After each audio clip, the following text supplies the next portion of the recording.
بسم اللہ الرحمن الرحیم۔ آج ہم ذکر خیر کریں گے حضرت سیدنا خواجہ عزیزاں علی رامیتنی رحمۃ اللہ تعالی علیہ۔ اللہ کریم جل جلالہ کی بارگاہ میں بہت بڑا مقام پانے والی ہستی، نہایت ہی برگزیدہ شخصیت کے حامل اور نہایت ہی اللہ کریم جل جلالہ کی بارگاہ میں عبادت و ریاضت کرنے والی عظیم شخصیت۔ نام ان کا علی تھا تو خواجہ عزیزاں ان کو کیوں کہا جاتا ہے کہ جب آپ کلام فرماتے مریدین محبین متعلقین سے لوگوں سے تو آپ کہتے ہیں کہ عزیزاں یہ کہتا ہے، تو اس وجہ سے آپ کو عزیزاں علی، مطلب آپ خود اپنے آپ کو عزیزاں کہتے ہیں کہ عزیزاں یہ کہتا ہے، عزیزاں اس کام کا حکم دیتا ہے، عزیزاں اس کام سے منع کرتا ہے، تو عزیزاں کی نسبت اپنی طرف کرتے اس واسطے آپ کو عزیزاں کے نام سے یاد کیا جانے لگا۔ تو خواجہ عزیزاں علی رامیتن ایک شہر تھا جہاں پہ آپ کی رہائش تھی، تو پھر اس کی نسبت سے رامیتنی، تو پورا اسم گرامی آپ کا بنا خواجہ عزیزاں علی رامیتنی رحمۃ اللہ تعالی علیہ۔ زمانہ کے لحاظ سے دیکھا جائے تو آپ کے زمانہ کے لحاظ سے سلسلہ چشت کے بہت بڑے بزرگ حضرت سیدنا بابا فرید الدین گنج شکر رحمۃ اللہ تعالی علیہ اور حضرت سیدنا نظام الدین اولیاء رحمۃ اللہ تعالی علیہ، حضرت سیدنا علاء الدین صابر رحمۃ اللہ تعالی علیہ، یہ آپ کے ہم زمانہ تھے۔ اور اس کے علاوہ مغرب کے لحاظ سے دیکھا جائے تو امام ابن عربی رحمۃ اللہ تعالی علیہ جیسی شخصیت جنہوں نے آپ کا زمانہ جو ہے وہ پایا ہے، تو آپ نے زندگی کا اکثر حصہ جو ہے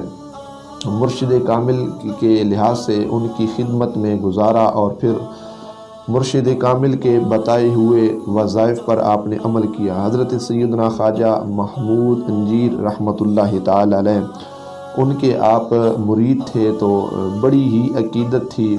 پیر صاحب کے ساتھ، اور پیر صاحب سے آپ نے بڑے ہی اچھے انداز میں آپ نے فیض کو حاصل کیا۔ جو پیر صاحب نے کلمات، ارشادات، اسباق آپ کو دیے، آپ نے ان پہ پابندی کی، تو پابندی کی وجہ سے اللہ کریم جل جلالہ نے آپ کو جو بلند مقام ہے اس کی طرف جو منازل تھیں وہ اللہ نے آپ پر ایک خاص فضل فرمایا، تو آپ نے وہ بلندی کی جو منازل تھیں ان کو طے فرمایا۔ تو تبلیغ کا سلسلہ شروع ہوا، اولیاء کاملین جو بھی ہوں وہ جتنے بھی بزرگان دین سلسلہ نقشبند کے لحاظ سے ہم نے پیچھے ذکر کیے یا آگے کریں گے، تو ان کی زندگی کا ایک مقصد ہوتا ہے کہ وہ صرف اپنی مسند پہ بیٹھ کے بستر کا وہ لطف نہیں لیتے، بلکہ وہ کوشش کرتے ہیں حتی الامکان جہاں تک ممکن ہو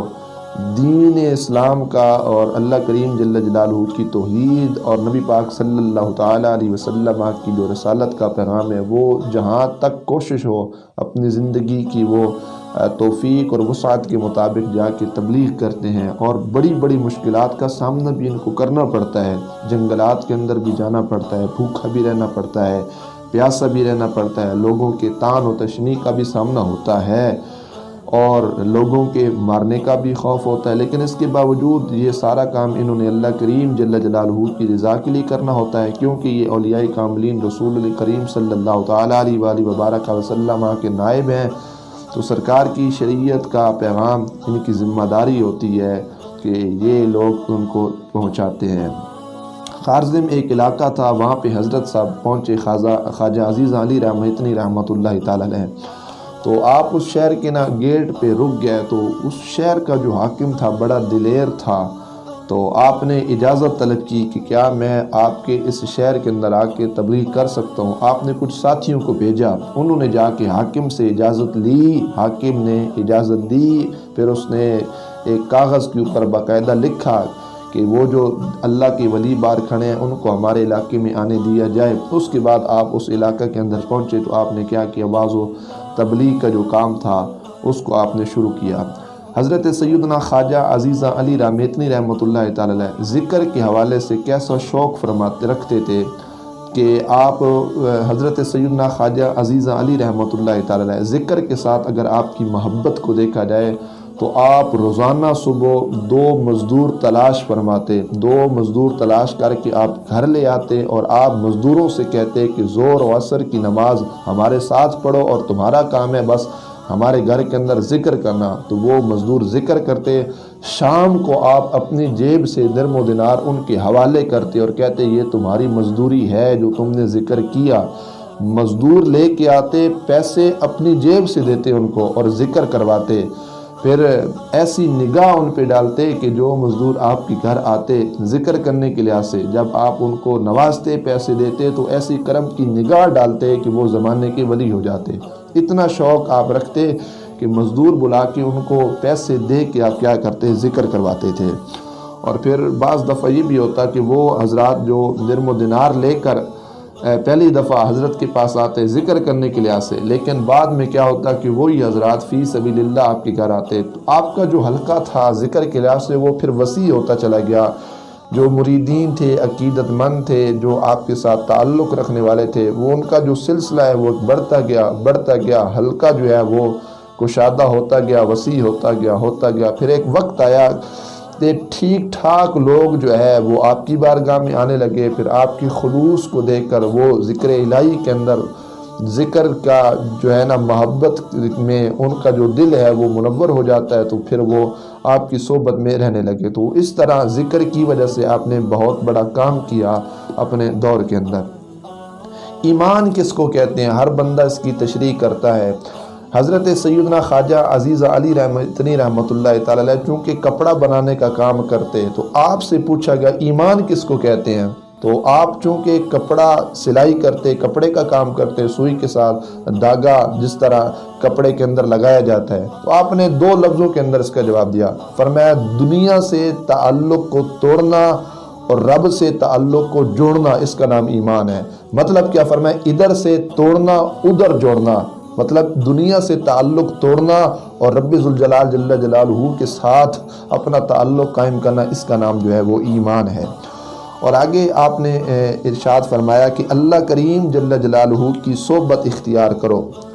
اب اللہ کی صحبت کیسے اختیار ہوگی؟ فرمایا اگر یہ تمہارے لیے ممکن نہ ہو تو اس شخص کے ساتھ صحبت رکھو، فرمایا جو اللہ کریم جل جلالہ کی ذات، اللہ کریم جل جلالہ کے ذکر کے اندر مستغرق رہنے والا ہے، اور اس کی یاد ہمیشہ جس کے سینے میں ہے، تمہارا کام ہے کہ تم کیا کرو، اس کے دامن کو پکڑو اور اس کی صحبت کو اختیار کرو۔ اور آگے آپ فرماتے ہیں کہ ایسی زبان سے دعا کرو جس زبان نے گناہ نہ کیا ہو، یعنی اللہ کریم جل جلالہ کے جو دوست ہیں، مطلب اولیاء کاملین ہیں، ان کے پاس جاؤ اور ان سے دعا کراؤ، اللہ ضرور ان کی دعا کو قبول فرمائے گا۔ آستانوں پہ جانے والے حضرات، اور بعض دفعہ یہ ہوتا ہے کہ درباروں پہ، مزارات پہ جانے والے ہمارے حضرات، وہ دل میں یہ ارادہ رکھے کہ اگر وہاں جا کر پیر صاحب سے ملاقات ہو، چاہے کوئی بھی آستان ہو، تو جب اپنے گھر سے سفر کریں تو دل کے اندر یہ نیت رکھے کہ ہم نے جا کے اس اللہ کے ولی سے جو ہے وہ دعا کروانی ہے۔ تو جب یہ ہمارا ارادہ ہوگا تو یقیناً ان کی جو زبان سے کلمات نکلیں گے، تو اگر ہماری نیت کے اندر خلوص پایا گیا تو یقیناً ہمارے حق کے اندر بہت بہتر ثابت ہوں گے۔ پھر بقیہ کم تو ہوتے بھی رہتے ہیں، لیکن ساتھ یہ نیت بھی کر لی جائے۔ آپ فرماتے ہیں نیک اعمال کرو اور یہی سمجھو کہ جیسے اللہ کریم جل جلالہ کا کما حق ہے، میں نے رب ذوالجلال جل جلالہ کا حق ادا نہیں کیا۔ فرمایا ہمیشہ اپنے آپ کو قصوروار خیال کرو کہ میں ہی قصوروار ہوں، میں ہی گناہ گار ہوں، میں ہی دنیا جہاں میں سب سے زیادہ گناہ کرنے والا ہوں۔ فرمایا اپنے آپ کو قصوروار کہنا ہے، اس کی عبادت کا حق ادا نہیں ہو سکتا۔ گویا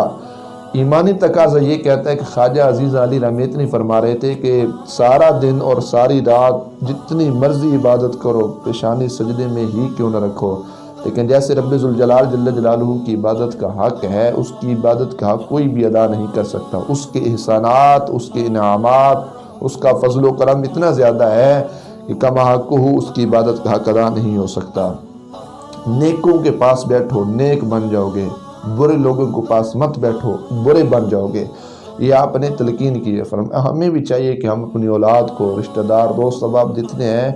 کہ اگر وہ ایسے دوستوں کی محفل کو اختیار کرتے ہیں، مجالس کو اختیار کرتے ہیں، تو ہمارا فرض بنتا ہے کہ ہم ان کو روکیں کہ بروں کے ساتھ مت بیٹھو، وگرنہ ایسا نہ ہو کہ ان کی برائی کا سر تمہارے اوپر آئے اور تم بھی کیا ہو جاؤ، برے بن جاؤ۔ حضرت خواجہ عزیز علی رحمتنی رحمۃ اللہ علیہ کتنی خوبصورت آپ نے بات ارشاد فرمایا۔ فرمایا ہمارے لیے کچھ جو دور والے ہیں وہ نزدیک ہیں، جو نزدیک ہیں وہ دور ہیں۔ یہ کیسے ممکن ہو سکتا ہے کہ دور والے نزدیک اور نزدیک والے دور؟ فرمایا کہ بظاہر بدن کے لحاظ سے کچھ لوگ ہم سے دور ہیں، فرمایا لیکن دل کے اعتبار سے وہ دور والے بھی ہمارے کیا ہیں؟ قریب ہیں۔ فرمایا کچھ بظاہر قریب ہوتے ہیں، اگرچہ بدن کے لحاظ سے تو قریب ہوتے ہیں، فرمایا لیکن دل کے لحاظ سے وہ کیا ہوتے ہیں؟ دور ہوتے ہیں۔ تو یہ تو اپنی عقیدت و محبت کی بات ہے نا، کہ جتنا بندہ شیخ سے عقیدت و محبت دل میں رکھے تو چاہے بدن دور بھی ہو تو وہ بدن دور ہونے سے دل تو قریب ہوتا ہے نا۔ یہ تو محبتوں کی باتیں ہیں نا۔ ویسے کرنی رضی اللہ تعالیٰ عنہ بھی تو سرکار صلی اللہ تعالیٰ علیہ وسلم سے کتنا دور تھے، بظاہر ملاقات نہیں ہوئی، بدن دور تھا، لیکن سرکار کیا فرماتے؟ اپنا سینہ مبارک اس علاقے کی طرف کر کے حضور فرماتے کہ مجھے ویسے کرنی رضی اللہ تعالیٰ عنہ کی خوشبو آ رہی ہے، دل قریب تھا، تو اس وجہ سے محبتیں کتنی نصیب ہوئیں۔ تو یہ تو ساری محبتوں کی ہی بات ہے۔ کسی درویش نے حضرت خواجہ عزیز علی رامیتنی علیہ رحمہ سے پوچھا کہ بالغ شریعت کون ہوتا ہے، بالغ طریقت کون ہوتا ہے؟ آپ نے 2 لفظوں کے اندر اس کا جواب دیا۔ فرمایا بالغ شریعت وہ ہوتا ہے، فرمایا کہ جس سے انا نکل جائے۔ فرمایا بالغ طریقت وہ ہوتا ہے جو انا سے باہر آ جائے۔ تو اس بندے نے جب یہ بات سنی تو اس نے اپنا سر زمین پر جھکا دیا۔ تو حضرت خواجہ عزیز علی رامیتنی علیہ رحمہ نے اس کا سر پکڑا اور اس کو اٹھایا۔ فرمایا کہ سر زمین پر رکھنے سے تکبر نہیں جاتا۔ آپ فرماتے ہیں جو سر میں تکبر ہے، فرمایا اس کو اٹھا کر زمین کے اوپر رکھ دو، سر زمین پہ نہ رکھو، بلکہ جو کچھ تکبر ہے اس کو اٹھا کر کیا کرو؟ زمین کے اوپر رکھ دو۔ تو اگر آپ ایک ارشاد آپ کا یہ بھی ہے کہ اگر بندہ کو اللہ کریم جل جلالہ یہ انعام دے، اللہ فضل فرمائے اور اللہ کریم جل جلالہ اگر بندے سے کہے خطاب کر کے بندہ ہم سے اگر حاجت ہے تو مانگ، کیا مانگتے ہو؟ فرمایا شرط بندگی یہ ہے کہ بندہ خدا کے سوا کچھ اور نہ مانگے، ماں سوائے خدا کی ذات کے۔ مطلب کیا؟ اللہ کریم جل جلالہ کی رحمت طلب کرے، اس کی برکات کو، اس کے فضل و کرم کو مانگے۔ فرمایا رب ذوالجلال جل جلالہ کے علاوہ کوئی شے نہ مانگے۔ فرمایا یہ شرط بندگی ہے، تب اس کی بندگی کا حق جو ہے وہ ادا ہوگا۔ شیخ بدر الدین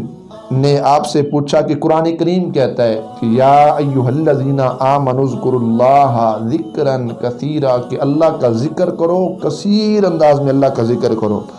تو شیخ بدر الدین نے خواجہ عزیز علی رامیتنی سے پوچھا حضور والا اس ذکر سے مراد کیا ہے؟ کیا اس ذکر سے مراد زبان کا ذکر ہے یا قلب کا ذکر ہے، مطلب دل کا ذکر ہے؟ تو آپ نے فرمایا کہ جو ابتدائی جو مراحل ہوتے ہیں ایک مرید کے لیے جو اس لائن میں آنے والا ہوتا ہے، فرمایا ابتدا کرنے کے لحاظ سے فرمایا اس کا تعلق جو ہے وہ ہے زبان کے ساتھ اللہ کا ذکر کرنا، اور فرمایا کہ جو یہ منازل طے کر کر کے انتہا کو پہنچ جاتا ہے، فرمایا پھر اس کا جو ذکر کا تعلق ہوتا ہے وہ اس کے دل کے ساتھ جڑ جاتا ہے۔ فرمایا کہ جو ابتدا کرنے والا ہو تو اس کو ہمیشہ تکلف سے کام لینا پڑتا ہے، وہ اپنی زبان ہلا کر اللہ کا نام لے گا، اس کا اسم گرامی لے گا۔ فرمایا کہ اس کے برعکس اگر دیکھا جائے تو جو ذکر کی منازل طے کر کے انتہا درجے کو پہنچے گا، فرمایا پھر اس کے جو ذکر کا تعلق ہوگا وہ اس کے دل کے ساتھ قائم ہو جائے گا۔ پھر فرمایا کہ اس کے پھر اعضاء، فرمایا رگیں اور جوڑ ذکر کرنے لگتے ہیں، اللہ اکبر۔ جب ذکر کا تعلق دل کے ساتھ ہوگا، فرمایا پھر اس کے اعضاء بھی ذکر کرتے ہیں، اس کی رگیں بھی ذکر کرتی ہیں، فرمایا اس کے جسم کا ہر جو جوڑ ہے وہ ذکر کرنے لگ جاتا ہے۔ فرمایا اس وقت وہ بندہ سالک کے مقام پہ پہنچ جاتا ہے۔ فرمایا اس مقام پر وہ شخص ایسے پہنچ جاتا ہے، فرمایا اس کے ایک دن کا جو کام ہوتا ہے، فرمایا وہ دوسروں کے 1 سال بھر کے کام کے برابر ہوتا ہے۔ مطلب اللہ کا ولی جب ذکر کر کے انتہا کی منازل کو پہنچتا ہے، سالک کے مقام پہ پہنچتا ہے، فرمایا پھر وہ رب کا جو ولی ہوتا ہے وہ ایک دن میں اتنا کام کرتا ہے کہ بنسبت جو دوسرے لوگ ہوتے ہیں وہ سال بھر کے اندر جو کام کرتے ہیں وہی کام سال بھر کا رب ذوالجلال جل جلالہ کا جو ولی ہوتا ہے وہ ایک دن میں کر لیتا ہے۔ قرآن کریم میں ایک آیت جو ہے توبو الی اللہ، فرمایا اس کے اندر اشارہ بھی رکھا ہے اور اس کے اندر خوشخبری بھی رکھی گئی ہے۔ تو کسی نے آپ سے پوچھا حضرت اس کے اندر اشارہ اور خوشخبری یہ 2 چیزیں کیسے جمع ہوئیں؟ تو آپ نے فرمایا کہ توبہ جو ہے نا، توبہ کرنے کی اس کے اندر اشارہ ہے توبہ کرنے کا، اور جو اس کے اندر خوشخبری ہے وہ ہے توبہ کی قبولیت کی، کہ اشارہ ہے کہ توبہ کرو، اللہ کی بارگاہ میں رجوع کرو، اور خوشخبری ہے کہ جب توبہ کرو گے اللہ قبول فرمائے گا۔ فرمایا کہ اگر رب ذوالجلال توبہ قبول نہ کرتا تو اللہ کبھی توبہ کرنے کا حکم بھی نہ ارشاد فرماتا۔ دو وقت کے لحاظ سے آپ نے فرمایا کہ انسان کو اپنے اوپر خوب نگاہ رکھنی چاہیے۔ فرمایا ایک بات کرتے وقت کہ جب بندہ کلام کرے تو کلام کرتے وقت سوچ کے کلام کرے، اور دوسرا آپ نے فرمایا کہ جب کھانے کی باری ہے، جو لقمہ اٹھانا ہے، کسی چیز کو کھانا ہے، تو اس وقت سوچنا ہے کہ یہ لقمہ حلال کا ہے یا حرام کا ہے، خوب جو ہے نا اس کے اندر غور و فکر کرنا ہے، اور ہمیشہ حلال کا لقمہ جو ہے وہ اسی کو استعمال کرنا ہے۔ آپ فرماتے ہیں خواجہ عزیز علی رحمتنی علیہ رحمہ، فرمایا جو شخص مسند پہ بیٹھ جائے، جس کو سجادہ نشین کہا جاتا ہے، کہ وہ اس مقام پہ بیٹھ جاتا ہے، تو فرماتے ہیں کہ وہ لوگوں کو ہدایت دینے کے لحاظ سے، فرمایا اس کو اس بندی کی مثل ہونا چاہیے، اس بندے کی طرح ہونا چاہیے کہ جو بندہ پرندوں کو پالتا ہے۔ پوچھا گیا کیوں؟ آپ فرماتے ہیں جو بندہ پرندوں کو پالتا ہے، فرماتے ہیں کہ وہ پرندوں کی خوراک سے واقف ہوتا ہے، اور اسی انداز میں پرندوں کو خوراک مہیا کی جاتی ہے۔ فرمایا کہ اسی طرح پیر صاحب کو چاہیے کہ اپنے مریدوں کو ان کی تربیت کی جو اندر طاقت ہے اسی کے مطابق، ان کی صلاحیت کے مطابق ان کو عطا کریں۔ اب پرندہ ہے بظاہر کھانے پینے والا ہے، جو ہم چوگ اس کو ڈالتے ہیں، کھانا اس کو ڈالتے ہیں، اگر ہم نے اس کی ضرورت سے زائد اس کو دے دیا یا اس کے علاوہ کوئی چیز اس کو کھلا دی تو وہ تو بیچارہ مر جائے گا، یا اس کا پیٹ خراب ہو جائے گا، یا وہ ٹھیک ٹھاک بیمار ہو جائے گا، یا وہ مر جائے گا۔ تو پیر صاحب کے لیے اس بندے کی طرح ہونا چاہیے کہ وہ اس پرندے کی صلاحیت کے مطابق اس کو خوراک دیتا ہے۔ تو پیران اعظام کے لیے بھی یہ بات ضروری ہے کہ جتنی طاقت، توفیق، وسعت، صلاحیت ہو مرید کے اندر، اتنا ہی فیض کیا کریں، ان کو عطا کریں۔ اب یہ بات نہ ہوئی نا کہ مرید پہلی دفعہ اگر پیر صاحب کے پاس آئے اور اس کی صلاحیت سے پیر صاحب واقف ہی نہ ہو، اور اپنی دستار اٹھا کر اس کے سر کے اوپر ڈال لیں، یا امامہ شریف اس کو باندھ دیا جائے، یا اپنا رومال اس کو عطا کر دی جائے، یا جبہ پہنا دیا جائے اور اس کو جو ہے پیر بنا دیا جائے۔ آپ فرماتے ہیں یہ کام نہیں ہونا چاہیے۔ اور ہوتا بھی ایسا ہے کہ کچھ جاہل قسم کی پیر ایسے ہی کرتے ہیں کہ جب ان کے پاس کچھ لوگ بیانات کرنے کی غرض سے جاتے ہیں یا بس ان کے ہاتھ چوم لیتے ہیں، اگرچہ ملاقات پہلی ہوتی ہے، تو پیر صاحب کیا کریں گے، اپنا جبہ اتار کے ان کو خلافت عطا کر دیں گے۔ تو ایسا نہیں ہونا چاہیے، اس کی توفیق، استطاعت اور صلاحیت کے مطابق یہ سارے کام کرنے چاہیے۔ یہ جبہ کوئی سوکھا کام تو نہیں ہے، یہ بڑا اوکھا مرلہ ہوتا ہے اس انداز میں کہ صرف ہم نے نمبر تھوڑی بنانے ہوتے ہیں کہ میں نے کتنے لوگوں کو خلافت دی ہے، اس میں تو بندے کی صلاحیت کو دیکھنا چاہیے نا۔ ہمارے بزرگان صوفیاء کرام کو دیکھا جائے تو مریدوں کی تعداد تھوڑی رکھتے، وہ کہتے ہیں تھوڑے ہوں لیکن با وفا ہوں، با صلاحیت ہوں، اور ان کے اندر صلاحیت پائی جائے تو پھر ایک بھی ہو تو وہ ہزاروں پہ بھاری ہو جاتا ہے۔ لیکن لائن لگی ہو مریدوں کی اور جبے بندہ سب کو عطا کر دے اور دستاریں بھی عطا کر دے، تو پھر یہ دیکھنا چاہیے کہ جس کو ہم نے جبہ عطا کیا وہ جبے کی یا امامے کی لاج بھی رکھتا ہے کہ نہیں رکھتا۔ بات تو لاج رکھنے کی ہے نا، صرف مشہوری کی بات تو نہیں ہے۔ تو بہرحال اس حوالے سے آپ نے بڑی ہی قیمتی بات کی۔ آگے آپ نے حضرت خواجہ عزیز علی رحمتنی علیہ رحمہ کی بارگاہ کے اندر ایک عاشق نے نا وہ قصیدہ سا پڑھا عربی کے اندر، اور اس نے شعر پڑھا۔ اس نے کہا کہ جو مسلمان ہوتے ہیں ان کی سال کے اندر 2 عیدیں ہوتی ہیں۔ اب اس شعر پڑھنے والے کا جو اشارہ تھا وہ عید الفطر اور عید الاضحیٰ کی طرف تھا۔ تو آپ بڑے جلال میں آگے، اللہ کے ولی تھے نا، آپ نے فرمایا او بندہ مومن تو کہتا ہے نا کہ سال میں 2 عیدیں ہوتی ہیں۔ فرمایا کہ جو اللہ والے ہوتے ہیں ان کی ایک سانس کے اندر 3 عیدیں ہوا کرتی ہیں، 2 نہیں 3 عیدیں ایک سانس کے اندر ہوا کرتی ہیں۔ اس نے پوچھا حضور یہ کیسے ممکن ہے کہ ایک سانس کے اندر 3 عیدیں؟ فرمایا پہلی بات، فرمایا کہ بندے کو اللہ توفیق عطا کرتا ہے یاد کرنے کی، ذکر کرنے کی۔ جب اس کی توفیق آتی ہے تو بندہ جو ہے اللہ کا نام لیتا ہے، اس کی توفیق یہ ایک عید بن گئی۔ پھر جب بندہ رب کو یاد کرتا ہے تو رب کو یاد کرنا یہ دوسری عید بن گئی۔ پھر جب بندہ رب کو یاد کرتا ہے، رب کا ذکر کرتا ہے تو اللہ اس ذکر کو قبول فرماتا ہے اپنی بارگاہ میں، تو یہ قبول کرنا یہ تیسری عید بن گئی۔ آپ فرماتے ہیں توفیق اس کی یاد اور فرمایا قبولیت، فرمایا یہ 3 عیدیں ہو گئی ہیں۔ تو کیسے درویش ولی تھے، تو آپ نے کتنا خوبصورت اس کا جواب ارشاد فرمایا۔ آپ فرماتے ہیں اگر حضرت خواجہ عزیز علی رامیتنی علیہ الرحمہ نے بڑی خوبصورت بات کی، فرمایا اگر تو اگلی صف کے اندر بیٹھ جا، یعنی کہ صدر نشین ہو جا، اور پچھلی صف کے اندر کچھ لوگوں کو بٹھا دیا جائے، لیکن ان کے مقابلے میں تو اگر اپنے آپ کو ہارا ہوا سمجھ یا کمزور سمجھ، فرمایا اس سے بہتر ہے کہ یہی انکساری اور عجز کا جذبہ لے کر تم پچھلی صف کے اندر بیٹھ جاؤ۔ فرمایا جو اگلے صف کے اندر جتنے حضرات موجود ہیں ان کو اگلی صفوں کے اندر جو بیٹھے ہوئے لوگ ہیں، فرمایا ان کے پیچھے بیٹھ جاؤ، فرمایا پھر ان کے مقابلے میں کیا کرو، اپنے آپ کو کمزور سمجھو۔ مسند پہ بیٹھ کے اپنے آپ کو کمزور سمجھنا اور پیچھے لوگوں کو بٹھا دینا، فرمایا یہ عجز نہیں ہے۔ فرمایا اصل کمال عجز تو اس بات میں ہے نا کہ لوگوں کو آگے بٹھا کے خود بندہ پیچھے بیٹھ جائے اور بندہ اپنے آپ کو کمزور سمجھے، بندہ کہے جو آگے بیٹھے ہیں میں ان سے کمزور ہوں، یہ نہ کہے کہ جو میرے پیچھے بیٹھے ہیں میں ان سے کمزور ہوں۔ تو یہ بڑے کمال کی بات آپ نے ارشاد فرمائی۔ حضرت سے جب دریافت کیا گیا، پوچھا گیا، سوال کیا گیا کہ حضرت بتائیے کہ پورا مرد،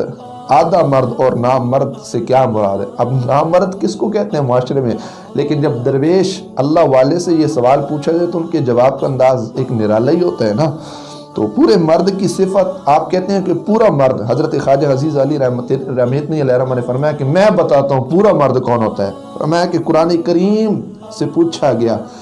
تو قرآن کیا کہتا ہے کہ ایسے مرد بھی ہیں جن کو تجارت اور خرید و فروخت اللہ کی یاد سے غافل نہیں کر سکتی، وہ تجارت کے معاملے میں ہو یا خرید و فروخت کے معاملے میں ہو، دنیا کی جس مصروفیت کے اندر ان کی زندگی بسر ہو رہی ہو، ہمیشہ رب کو یاد کرنے والے ہوتے ہیں۔ ان کا جو دل ہوتا ہے وہ دھڑکن کے ساتھ رب کا ذکر کر رہا ہوتا ہے۔ کہتے ہیں نبی پاک صلی اللہ تعالیٰ علیہ وسلم کی یہی کیفیت تھی۔ سرکار نے خود فرمایا کہ میری آنکھیں سوتی ہیں لیکن میرا دل نہیں سوتا۔ یہ کامل مرد کی نشانی، جس کو بندہ کہتا ہے تو مرد ہے۔ فرمایا آدھا مرد کون ہے؟ آپ فرماتے ہیں کہ جب تک اس کی زبان جو ہے وہ ذکر میں مشغول رہے اور اس کا دل بھی اس کے ذکر سے لذت پاتا رہے، یہ آدھا مرد ہے کہ اس کی زبان ذکر میں مشغول رہے اور جو دل ہے وہ ذکر کی لذت کو محسوس کرتا رہے۔ فرمایا یہ آدھا مرد ہے۔ اور آگے فرماتے ہیں کہ جب زبان ذکر چھوڑ دے، اللہ اکبر، کہ زبان ایسی ہو جائے کہ زندگی میں ہر قسم کا کلام زبان کرنے والی ہو، لیکن رب کا ذکر جب زبان کرنا چھوڑ دے، فرمایا تو دل بھی ذکر سے باز رہے، کہ زبان ذکر کرنا چھوڑ دے پھر دل بھی ذکر کرنا چھوڑ دے، فرمایا وہ بندہ نامرد ہے۔ فرمایا کہ جو منافق ہے یعنی ذکر کرے مگر اللہ کے لیے ذکر نہ کرے، اور منافق وہ ہے کہ جو ذکر تو کرتا ہے لیکن رب ذوالجلال جل جلالہ کے لیے ذکر نہیں کرتا۔ ذکر کے متعلق آپ گویا فرما رہے ہیں کہ اللہ کا ذکر کرو، چاہے دل سے کرو یا چاہے زبان کی حرکت سے کرو، مقصد یہ ہونا چاہیے کہ میرے ذکر سے اللہ راضی ہو جائے۔ اللہ اکبر۔ حضرت خواجہ صاحب عزیزہ علی رامیتنی علیہ الرحمہ سے پوچھا گیا، فرماتے ہیں کہ نبی پاک صلی اللہ تعالیٰ علیہ وسلم سے ایک ارشاد ہے کہ سرکار فرماتے ہیں جو شخص اللہ کریم جل جلالہ کے لیے 40 دن صبح عبادت کرے، 40 دن صبح کیا کرے؟ عبادت کرے، تو حکمت کے چشمے جو ہیں اس کے دل سے نکل کر اس کی زبان پہ آ جاتے ہیں۔ تو ایک شخص نے آپ سے پوچھا حضرت یہ کام جو ہے 40 دن کی عبادت کا یہ تو بڑے لوگ کرتے ہیں، لیکن ایسا تو نہیں ہوتا کہ جو حکمت کے چشمے ہیں وہ ان کے دلوں سے ان کی زبان پہ جاری ہو جاتے ہیں؟ تو آپ نے فرمایا، بڑا ہی کمال کا جملہ آپ نے ارشاد فرمایا، فرمایا بھی یہ وہ لوگ ہیں جو اس راستے میں سچے نہ تھے۔ فرمایا کہ ان کا مقصود یہ تھا کہ حکمت کے چشمے ان کے دل سے ان کی زبان پر جاری ہو جائیں، لیکن ان کا مقصد رب ذوالجلال جل جلالہ کی رضا نہیں تھا۔ اگر ان کا مقصد اللہ کی رضا ہوتا تو ضرور یہ چشمے جو ہیں یہ ان کی دلوں سے نکل کر ان کی زبانوں پہ جاری ہو جاتے۔ اللہ اکبر۔ پھر مشہور آپ کی کرامات کو دیکھا جائے تو کثیر انداز میں آپ کی کرامات، ان میں سے ایک کرامت حضرت سیدنا خواجہ عزیز علی رامیتنی علیہ الرحمہ کے حوالے سے، معزز مہمان حضرت صاحب کی بارگاہ کے اندر آئے تو بڑے پریشان ہوئے، کھانا پینا کچھ نہیں تھا گھر کے اندر، بظاہر پریشانی یقینی بنتی ہے، تو آپ پریشان ہوئے تو ایک شخص جو ہے وہ کھانا فروخت کرتا تھا، تو وہ حضرت کی بارگاہ میں آیا۔ مہمان جب دیکھے تو انہوں نے کیا کیا، اس بندے نے وہ کھانا جو ہے لذیذ قسم کا وہ حضرت کی بارگاہ میں پہنچایا کہ آپ اپنے مہمانوں کو کھلائیے۔ تو آپ بڑے خوش ہوئے کہ چلو موقع پر بندہ کھانا لے کے آیا، آپ نے مہمانوں کو کھانا کھلایا۔ خواجہ عزیزہ علی رامیتنی علیہ الرحمہ سے جب مہمان چلے گیا تو آپ بڑے خوش ہوئے، آپ نے اس جوان کا شکریہ ادا کیا کہ شکریہ، آپ بڑے وقت پہ تشریف لائے اور گھر میں کچھ بھی نہیں تھا، تو مہمان تھے، اللہ کی ایک نعمت، اللہ کا ایک فضل تھا، تو چونکہ مہمانوں کی خدمت ہو گئی ہے تو آپ نے فرمایا کہ مانگ تیری مراد کیا ہے۔ بندہ تھا بڑا سادہ سا، بڑا نہ اس نے ٹوٹل ایک کہتے ہیں جملے کے اندر جواب دیا، اس نے کہا حضرت میں یہ چاہتا ہوں جیسے آپ ہیں ایسے مجھے بنا دیں۔ تو خواجہ عزیزہ علی رامیتنی رحمۃ اللہ تعالی علیہ آپ فرماتے ہیں بندہ جوان تو بڑا ذہین ہے، بڑا دانشمند ہے، کچھ اور مانگ، یہ کام جو ہے یہ بوجھ تجھ سے نہیں اٹھایا جاتا۔ تو اس نے نہ ضد قائم کر لی، کہتے نہیں حضرت جیسے آپ ہیں ایسے ہی کیا کیجئے، ہمیں جو ہے نا بنا دیجئے۔ تو خواجہ عزیزہ علی رحمۃ اللہ تعالی نے فرمایا ٹھیک ہے، اگر تیری یہ تمنا ہے کہ تو عزیزہ علی جیسا بننا چاہتا ہے تو عزیزہ علی بن جا۔ تو آپ نے اس کا ہاتھ پکڑا اور بالکل علیحدگی میں لے گئے اور مراقبہ کی حالت میں اس پہ ایسی توجہ کی نگاہ ڈالی، ایسی اس کے دل پہ توجہ ڈالی، چنانچہ کہتے ہیں کہ وہ سیرت و صورت ظاہر و باطن میں ایسا ہو گیا جس طرح حضرت خواجہ عزیزہ علی رامیتنی رحمۃ اللہ علیہ۔ لیکن کہتے ہیں کہ وہ جو جوان ہے وہ کم و بیش 40 روز تک زندہ رہا، اور 40 روز تک زندہ رہا، لیکن جو ایک بوجھ تھا نا وہ جوان برداشت نہ کر سکا، اور آخر میں آ کر کیا ہوگا، اس کا انتقال ہو جاتا ہے۔ اسی طرح کا ایک واقعہ جو ہے حضرت سیدنا خواجہ باقی باللہ رحمۃ اللہ تعالی علیہ کے حوالے سے آتا ہے، انشاءاللہ ہم اس کی سیرت میں اس کو بیان کریں گے۔ حضرت خواجہ عزیزہ علی رامیتنی رحمۃ اللہ تعالی علیہ کے 2 صاحبزادے تھے، ایک کا نام حضرت سیدنا خواجہ محمد رحمۃ اللہ تعالی علیہ اور دوسرے کا نام جو ہے خواجہ ابراہیم رحمۃ اللہ تعالی علیہ۔ تو آپ جو قریب المرگ جب تھے، آپ وفات جب پانے والے تھے، تو آپ نے کیا کیا، اپنے چھوٹے لڑکے چھوٹے بچے کو حضرت سیدنا خواجہ ابراہیم رحمۃ اللہ تعالی علیہ کو آپ نے خلافت عطا کی۔ بڑے بڑے لوگ تھے، انہوں نے کہا حضرت آپ نے یہ کیا کام کر دیا، بڑے پتر کا نام، بڑے بیٹے کا نام خواجہ محمد ہے علیہ الرحمہ، آپ نے ان کو خلافت عطا نہیں کی اور آپ نے اپنے نکے چھوٹے پتر کو، چھوٹے بیٹے کو، خواجہ ابراہیم کو خلافت کیوں عطا کر دی؟ تو خواجہ عزیزہ علی رامیتنی علیہ الرحمہ نے فرمایا کہ جو اللہ کا ولی جو چیز دیکھتا ہے وہ تم نہیں دیکھ سکتے، مجھے یقین ہے کہ میرے مرنے کے بعد جو میرا بڑا بیٹا ہوگا وہ حضرت خواجہ محمد علیہ الرحمہ وہ جلد ہی انتقال فرما جائے گا۔ تو لہٰذا خلافت ہے، لوگوں کے اعتماد کا نام ہے، دین کے پیغام پہنچانے کے لحاظ سے یہ ایک ورک ہوتا ہے، یہ کام ہوتا ہے، تو لہٰذا میں نے تو اسی کے سپرد کرنی ہے جس نے زیادہ زندگی جو ہے نا جہاں پہ گزارنی ہو، تاکہ وہ زیادہ سے زیادہ کام جو ہے وہ دین کے لحاظ سے، توحید و رسالت کے لحاظ سے، پیغام پہنچانے کے لحاظ سے، تبلیغ واعظ و نصیحت پہنچانے کے لحاظ سے جو زیادہ کام کرے، میں نے تو خلافت اس لیے دینی، لہٰذا میری نگاہ نے جہاں تک کام کیا تو میں نے یہی سمجھا کہ چھوٹا جو بچہ ہے خواجہ ابراہیم، اس کی عمر رب نے بڑی لکھی ہے، اس کی زندگی دراز ہوگی، جبکہ جو میرا بڑا پتر ہے، جو بڑا بیٹا ہے خواجہ محمد، وہ عنقریب فوت ہو جائے گا۔ تو کہتے ہیں اسی طرح حضرت خواجہ عزیزہ علی رامیتنی رحمۃ اللہ علیہ نے 715 ہجری میں آپ کا وصال پر کمال ہوا، تو تقریباً کہتے ہیں 19 روز کے بعد جو آپ نے کلمہ زندگی میں کہا تھا کہ عنقریب جو میرا بڑا بیٹا ہوگا وہ فوت ہو جائے گا، تو آپ کی وفات کی 19 دن کے بعد آپ کی جو بڑے بیٹے ہیں حضرت خواجہ محمد رحمۃ اللہ تعالی علیہ، ان کا بھی وصال ہو گیا۔ اللہ کریم دونوں پہ اپنی رحمتوں کا نزول فرمائے اور دونوں کے درجات مزید بلند فرمائے اور ان کے فیضان سے ہم سب کو مستفیض فرمائے۔ تو آگے حضرت خواجہ عزیزہ علی رامیتنی رحمۃ اللہ تعالی علیہ نے تصوف کے موضوع پر آپ نے ایک زندگی میں رسالہ بھی تحریر فرمایا محبوب العارفین کے نام سے، اور اس میں تصوف پر چلنے کے لحاظ سے کہ جو تصوف کا راستہ ہے اس میں آپ نے 10 شرطوں کو لکھا کہ جو ان کو اپنا لے گا، ان پہ عمل کرے گا تو وہ تصوف کی جو منازل ہیں وہاں تک پہنچ جائے گا۔ پہلی چیز آپ نے ارشاد فرمایا کہ تصوف کی منازل طے کرنے کے لحاظ سے اور اس مقام تک پہنچنے کے لیے فرمایا کہ طہارت اس کا ہونا ضروری ہے۔ فرماتے ہیں کہ طہارت ظاہر یعنی پاک لباس، وضو، طہارت باطن یعنی حرام لقمہ اور حرام مشروبات سے پرہیز کرنا، اور دل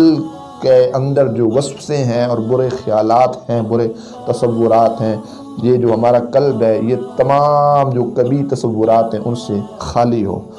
اور دل جو ہے اس کے اندر اللہ کے علاوہ کوئی غیر نہ ہو، اسی کی جو یاد ہے وہ ہمارے دل کے اندر ہو۔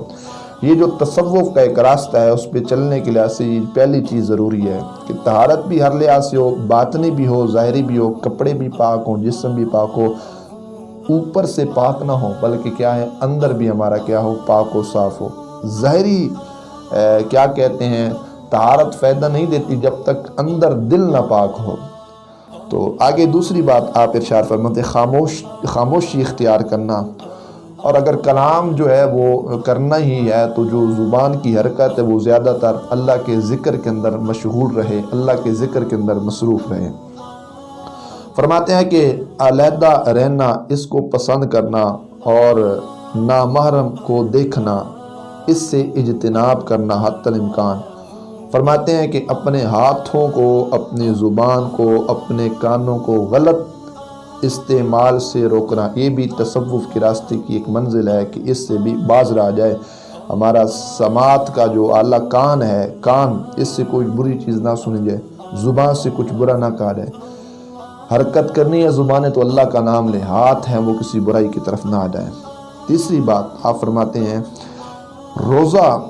فرماتے ہیں کہ جو چوتھی بات روزہ جو بدن اور روح کو پاک کرنے کا ذریعہ ہے، فرمایا کہ جس کی جزا اللہ خود عطا فرماتا ہے کہ درویش، فقیر، صوفی اس کا کام ہے روزوں کی کثرت کرے، روزے رکھے، یہ تصوف کی منزل میں سے ایک منزل ہے۔ فرماتے ہیں کہ اللہ کا جو ذکر ہے، فرمایا کہ اس کا تعلق اخلاص کے ساتھ ہونا چاہیے، اخلاص نہیں پایا گیا تو ذکر قبول نہیں ہوگا۔ راضی بارضا اور توکل یقین رکھنا، فرمایا کہ سالک کو چاہیے کہ اللہ کا خوف بھی رکھے اور اس کی رحمت کی امید بھی رکھے۔ نیکوں کی صحبت اختیار کرنا اور بروں کی صحبت سے اجتناب کرنا۔ بیداری، فرماتے ہیں رات اللہ کریم جل جلالہ سے راز و نیاز کا وقت ہے، اللہ اکبر۔ اور فرماتے ہیں لقمہ کی حفاظت، یعنی لقمہ حلال ہو، لقمہ پاک ہو، حلال لقمے کا استعمال کرنا۔ اللہ کریم جل جلالہ ہم سب کو حضرت سیدنا خواجہ عزیزہ علی رامیتنی علیہ الرحمہ کی تعلیمات پہ عمل کی توفیق عطا فرمائے، اور آپ کے جو جملہ ارشادات ہیں، آپ کی فرامین ہیں، اس پر ہم سب کو عمل کی توفیق عطا فرمائے۔ اللہ آپ کے حقیقی جو فیوز و برکات ہیں، آپ کا جو حقیقی فیضان ہے، اللہ ہم سب کو آپ کا فیضان نصیب فرمائے اور آپ کی نظر کرم ہم جیسے گناہ گاروں پہ فرمائے، اور یہ جو چند کلمات کی حاضری پیش کی، اللہ اس کو اپنی بارگاہ میں قبول فرمائے، اور اس کا جتنا بھی ذخیرہ ثواب ہے، یہ ہدیہ انبیاء کرام علیہ السلام، بالخصوص آقا دو عالم صلی اللہ علیہ وسلم کے بعد اولیاء کاملین، بالخصوص سلسلہ نقشبند اور بالخصوص سلسلہ نقشبند کی جملہ جماعت میں جو اولیاء ہیں، ان میں سے آج کا جو ہمارا درس تھا، اس کا جو جتنا بھی ذخیرہ ثواب ہے وہ حضرت سیدنا خواجہ عزیزہ علی رامیتنی رحمت اللہ تعالی علیہ ان کی مقدس روح کو اللہ پہنچائے۔ اللہ آپ کی روح کو مزید بلند و بالا مقام میں جگہ عطا فرمائے اور آپ کی حقیقی نظر کرم ہم پہ فرمائے۔ وآخر دعوانا ان الحمد للہ رب العالمین۔